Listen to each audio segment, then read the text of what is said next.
this is my review of like an actual review of a 2200G.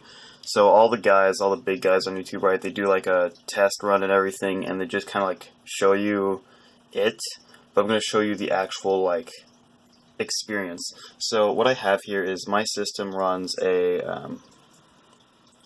come on now. My system runs a 2200G on an ASRock B450M Pro 4 Micro ATX motherboard. I'm running a 3000 C15 kit, 2x4GB sticks of Corsair Vengeance low profile memory. And then for my case fans, I have two 140mm from Fractal Design and then one exhaust. I usually have the side panel on, but just to show you what's up, I have that, and then I'm running all that on a 430 watt power supply. So that's what I'm running it at, and I have my, I'll show you my overclock settings soon, but we're just going to do a Cinebench run for now, and just to give you a multi-core score idea. So let's do that.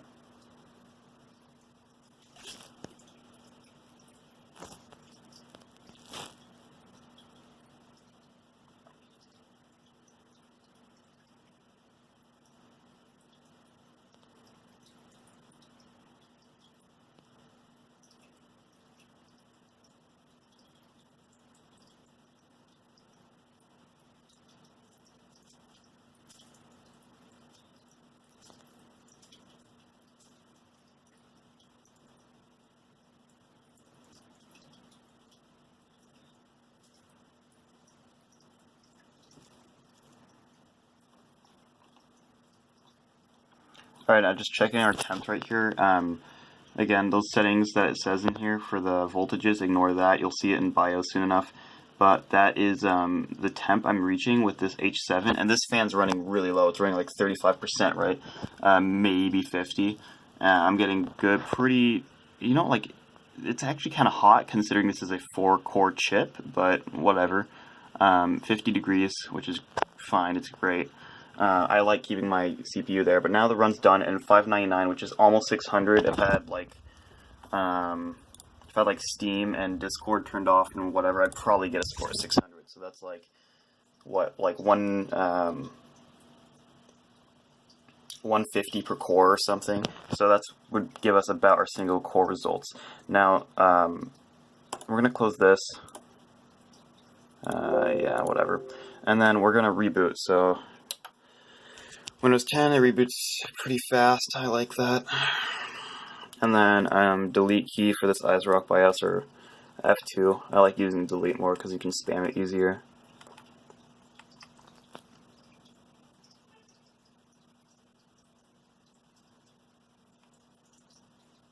Oh, that's right.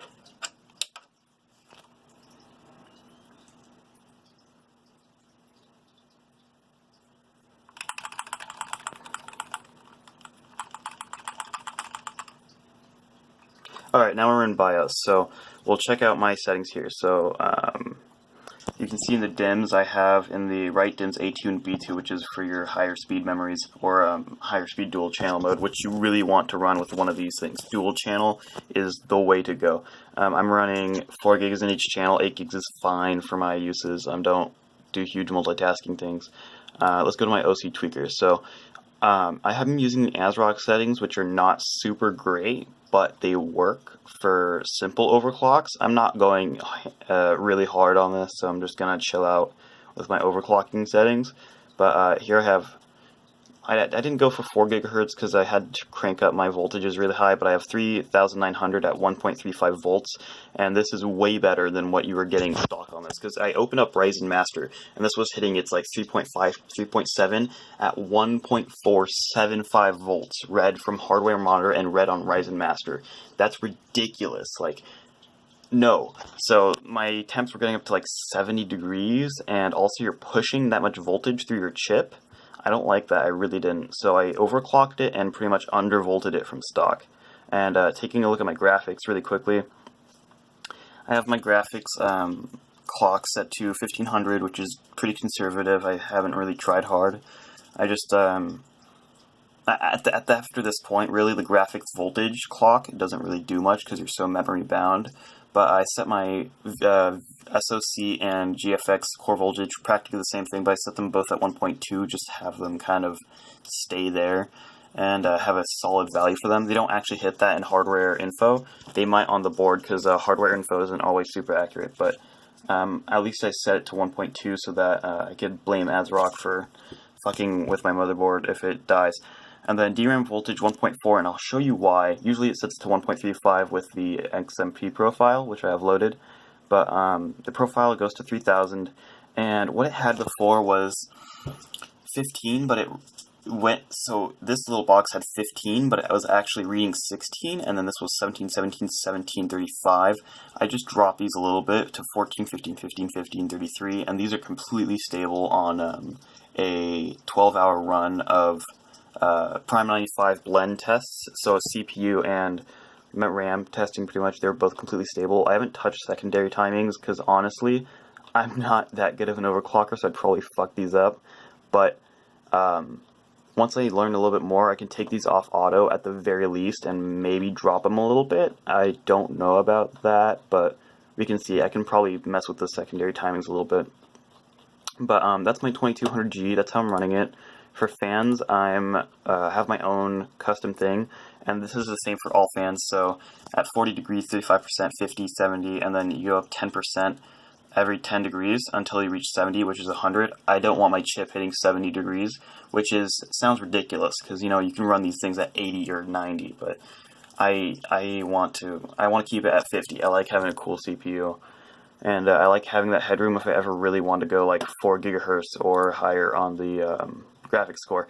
Now, AMD CBS is where you're usually going to be overclocking in these boards if you want to get technical, but I hate this BIOS so much that I don't want to deal with it, so I'm willing to sacrifice a little bit of performance. I'm essentially willing to sacrifice a bit of performance for a simpler system that I know is going to work, and just being able to see everything here instead of screwing around with the files. So we're going to hit F10, we're going to save, and we're going to exit.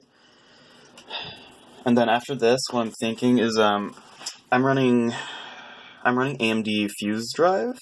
What do they call it? Store MI, because I have the B450 board. I can run Store MI, which is what that little sign is. And I have I believe it's a 120 gig OCZ Vertex 3 with a 320 gigabyte Toshiba laptop hard drive in there. So it's 2.5 inches, and they're right here. It's kind of hard to see, but whatever. And it's kind of risky, but it's fine because they're both cheap, and I'm not going to be storing important files on this anyway. I'll back them up to a high-duty flash drive. So now I'm going to open up User Benchmark.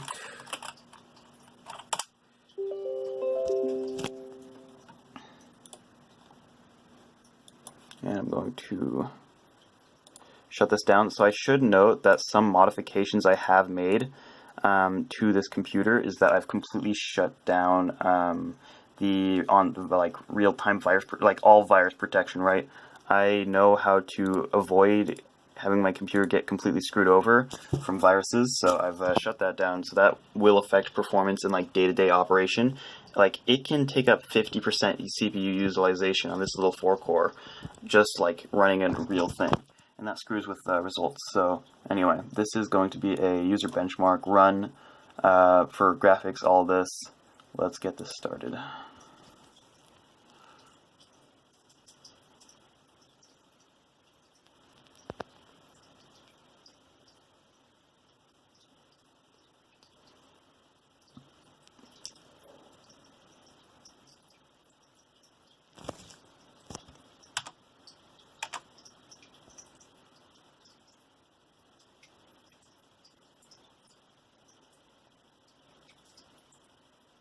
I actually just realized something. Hold on. You know what? It's fine. I was going to open hardware info because then we could see our temperatures and our voltages, but I know that it's going to be 1.35 at the absolute max for the CPU and 1.2 for the absolute max, or as I've set it for absolute max on the V-core, or SoC in here. And these have really tiny, let's see if I can crank up the the brightness on that. Not really, can I? There's tiny little heat sinks on this B450 Pro 4. God, that sucks. Okay. Anyway, there's the thing. Yeah, the heat sinks are small. They're kind of not really that good. And I've considered putting this fan blowing down on top of them, but honestly, with the amount of airflow I have moving through this case, especially with these big fans, it should be fine. Again, I'm not really hammering the SoC anyway, so whatever. Okay, our run's nearly done here.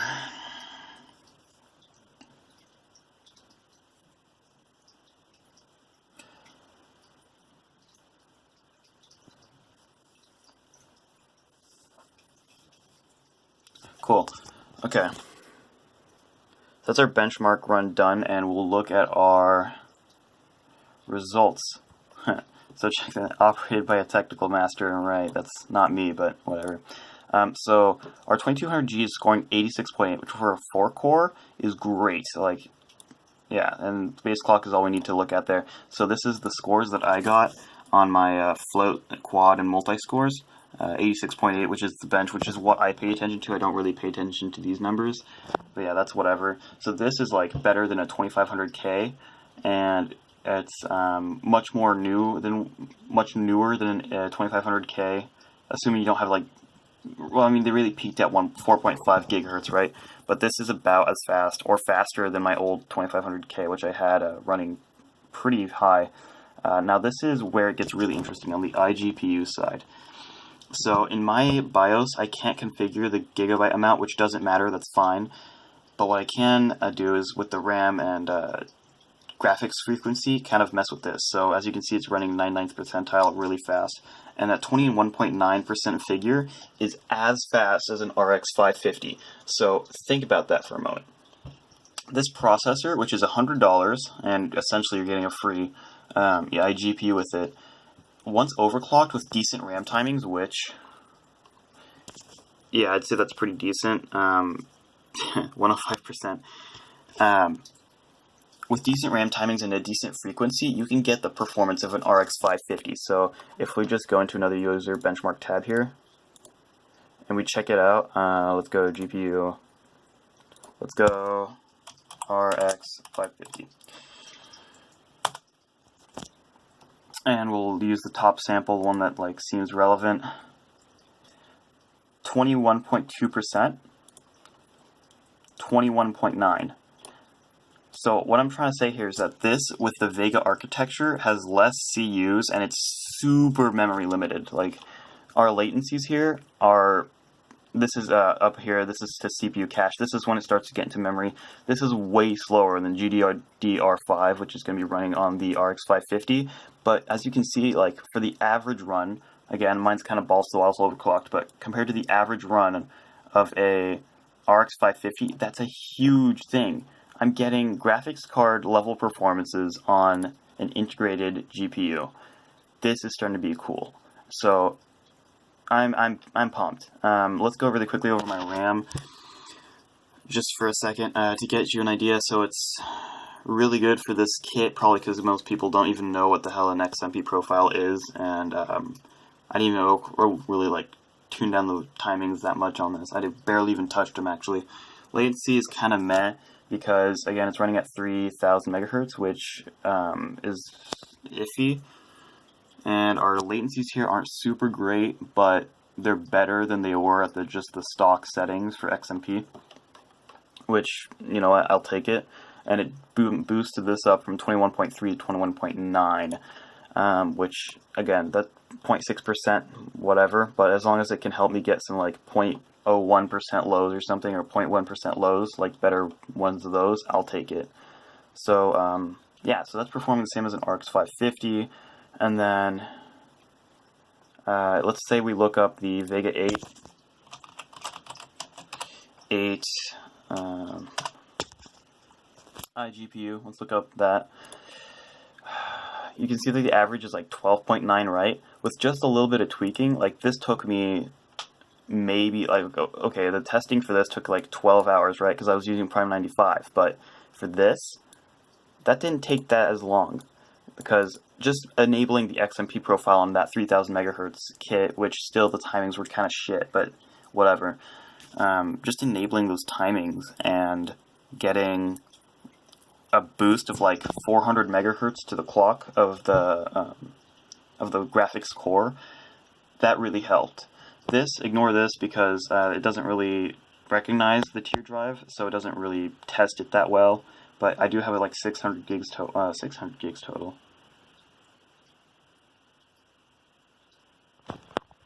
I might be using a 500 gigabyte hard drive instead of a 320. I might have been wrong on that, but yeah, the overclocking goes really well. And just for a proof of concept, let's go to let's look up 2500K.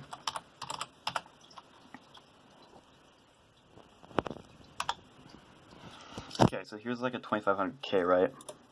67,000 examples, 70.9, and that's the average. Peak overclocked. Like, this would probably be somebody who's overclocking it to 4.5 if they're achieving that kind of score, 82.1 compared to 70.9. Peak overclocked is pretty high, which is what that number is. But let's compare that, so 98.6 points. Let's compare 98.6, that's single core, to my 111, I think. Hold on. That's mixed. Yeah, but you see, like, mixed on those compared to 111, 120, 116, and then 440, 479, 458, 475, 475, 472. So the quad core int is actually lower, and so is the mixed, but the float is higher, which not by that much.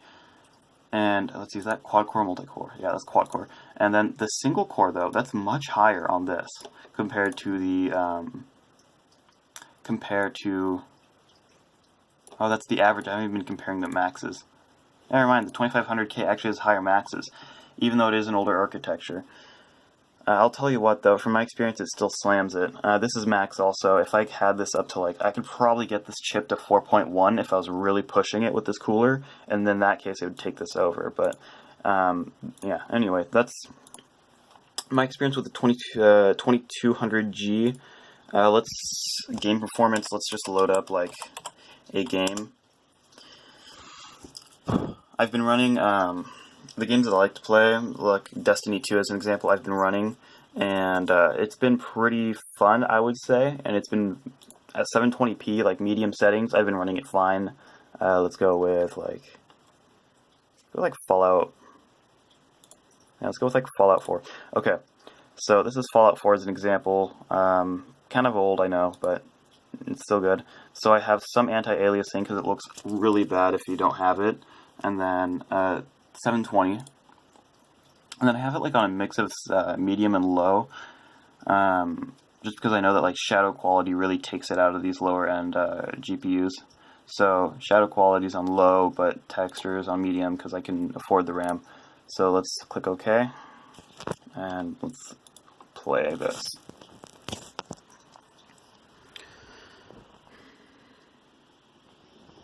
Alright, let's lower the volume. What's going on here? Go.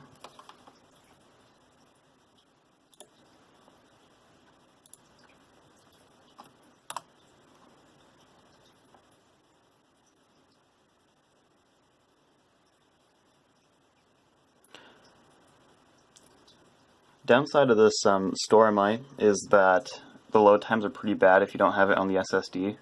But if you like play it enough, then it'll just automatically move most of your stuff to the SSD, and then it'll be pretty fast. So if you use it a lot, you'll notice eventually.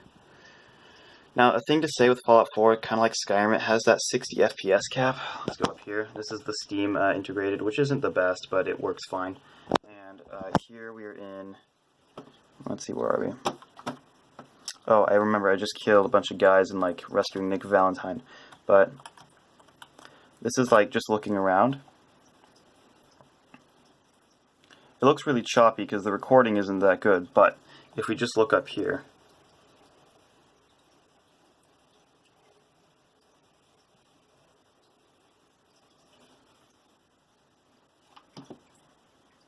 it stays at a solid 60 FPS.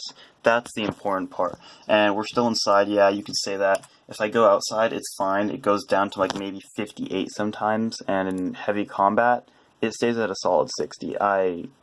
I'm seriously impressed with this chip's performance. So overall, the 2200G, I would recommend it for a build. I really like using it with the cooler, because if I go over to the box, which is right here, opening this up really quick so you can get a view inside. Here's proof that that's what I have. Can't really afford anything more than that. Here's the packaging where you would usually get your CPU. It has a sticker in it, which I haven't applied yet. And this is the box, an entire separate box within a box where you get your CPU cooler. And this is the Wraith Stealth, so I'll show you what it looks like. And this I applied quickly just to make sure that the CPU runs and the motherboard runs before I put it on my fancy H7. And I don't like it because, look, I mean, it'll work great if you don't overclock, but I wanted actual speed out of my processor instead of it just running at, you know, stock speeds and pulling like 1.475 freaking volts.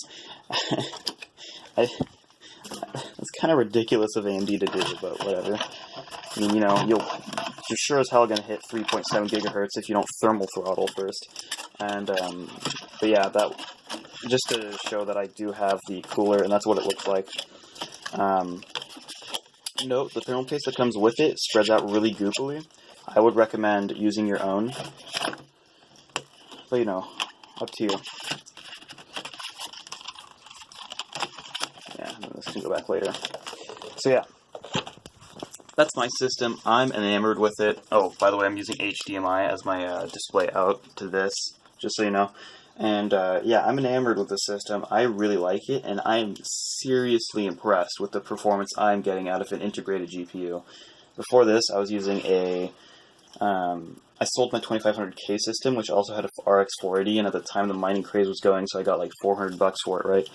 But it left me with a 4870 and an AMD 90 Athlon 9750, kind of like this, but with more cores. Same clock though, and it was really bad. It was far worse than this. This system is really good, especially if you can get a little bit of overclocking on the not even on the core, like undervolt the core. I beg of you, you'll save so much power and your temperatures will be so much better. But overclocking the graphics and the memory, huge effect. I would highly recommend it. Oh, actually, before I end this, here, let me show you. I'll go into user benchmark really quickly, and I took a bunch of, these are my very detailed reviews, and then, so let's say this was my 2500K system, right? Oh wow, shit, that was really bad. What was I doing? Anyway, so this was my 2500K. I don't know what happened here. This is bad. I probably hadn't overclocked it yet. That was my RX 480. This was the system I was stuck using recently, which was actually, if you've seen any of my other videos, which you probably haven't, it was this laptop that I just had open and kind of converted to a desktop temporarily. And you'll really see, like, this was kind of ass. 24.5, 3.24, which was beaten by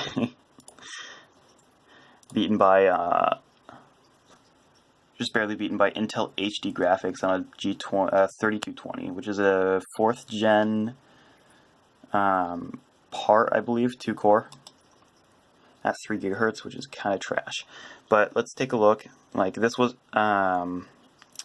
just straight out of the box, right? So this was performance. I hadn't even touched anything. No XMP profile, so RAM was performing below average. And that was my drives. And that was the CPU, 79.8 and 15.5 on the GPU.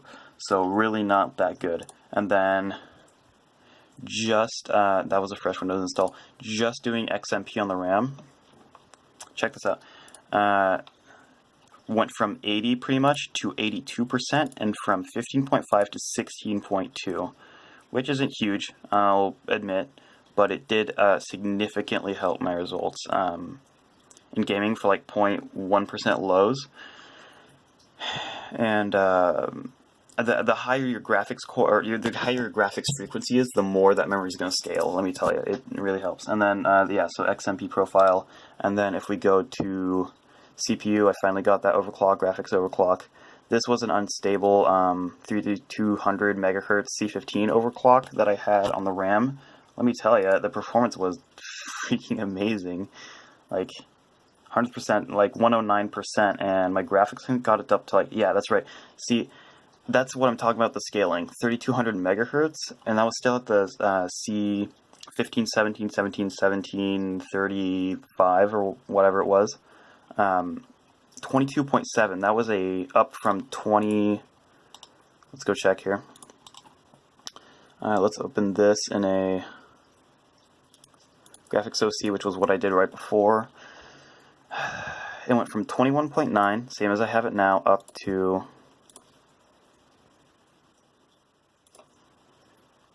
22.7, which is it's measurable. Like, this test is repeatable. I can get that performance over and over and over again. Ignore CPU, by the way, because I had a bunch of things running in the background, but it was repeatable. It was over and over again, and as you can see, instead of going up from like 0.4%, it went up like 0.8%.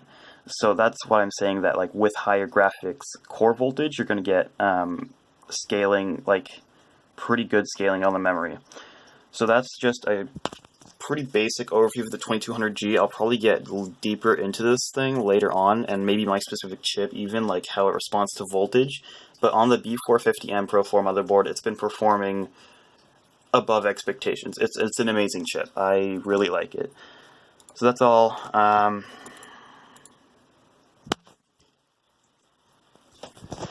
Yeah, that's about it. If you got $100 for a CPU and you're looking for some cheap gaming, you can't do better.